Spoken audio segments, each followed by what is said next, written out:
kaugnay na balita, idiniin ng high-profile inmate na si JB Sebastian ang ilang matataas na opisyal ng Philippine National Police bilang umano'y protektor ng illegal drug trade sa New Bilibid prisons. Narito ang hataw na balita ni Nel Mariboho.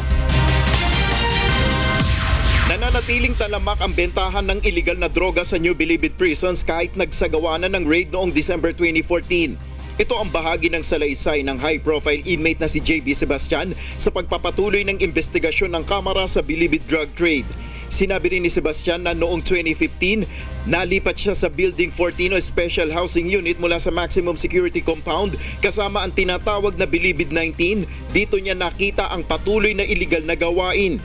Lahat ng kontrabando nakapasok muli mula sa cellphone, alak, laptop, sugal, maging panabong na manok, babae at milyon-milyong pera ay labas-pasok sa Building 14. Sinabi rin ni Sebastian na malaki ang kaugnayan ng inmate na si Clarence Donggail sa paglaganap ng illegal na kalakalan ng droga sa Bilibid. Si Donggail umano ang nag-uutos sa mga tinatawag na ninja cops na mag-raid ng mga drug warehouse at isa na rito ay sa May Kawayan, Bulacan. Ang mga shabunan na samsamaw na kumpiska galing sa mga bodega ng mga Chinese drug lords ay kanilang paghahati-hatian ang malaking porsyento nito at muling ibebenta sa publiko. Ito anya ang dahilan kung bakit tinangka siyang patayin sa nangyaring riot incident noong September 28 dahil sa kanilang nalalaman sa trabaho ni Donggail. Ito ay malinaw na dahilan kung bakit pinatay si Tonico at sinaksak ako at si Peter ko ni Clarence Donggail at mga kasama nito upang patahimikin at hindi na makapagsalita tungkol dito. Ito rin ang dahilan kung bakit nais rin niyang makausap si Pangulong Rodrigo Duterte dahil na rin sa takot sa mga protektor ni Donggail.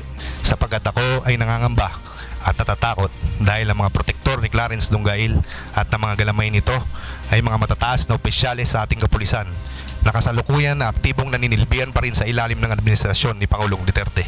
Nangako naman si Sebastian sa mga mambabatas na ibibigay ang listahan ng mga pangalan na kabilang sa umano'y ninja cops. Nel Mariboho, UNTV News and Rescue, House of Representatives.